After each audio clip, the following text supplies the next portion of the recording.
Jesus is talking to his disciples about his second coming. He reminds us that his second coming will be like any ordinary day. People will be going through their everyday routines.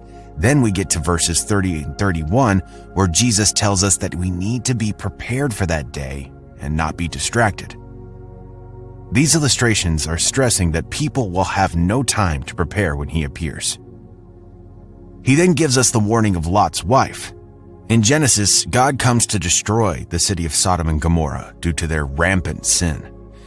Before the destruction, God comes and warns a man named Lot and his family who lived in Sodom and Gomorrah. God commands Lot's family to flee and not turn back.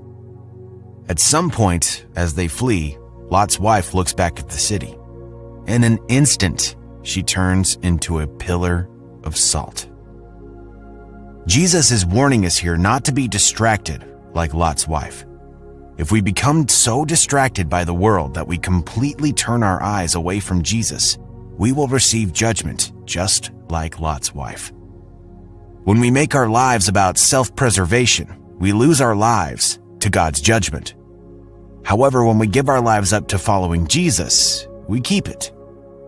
To be clear, there will be moments in life that distract us from Jesus, but although every believer will stumble at some point and even fall, those who continue fighting, those who repent and go to Jesus Christ, will receive forgiveness. True Christian maturity is not that we don't sin, but it's the fact that we turn our eyes back to Jesus when we fall short.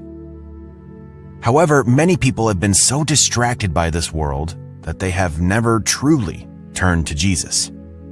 On Judgment Day, they will receive judgment like Lot's wife because they have completely turned and rejected God's love.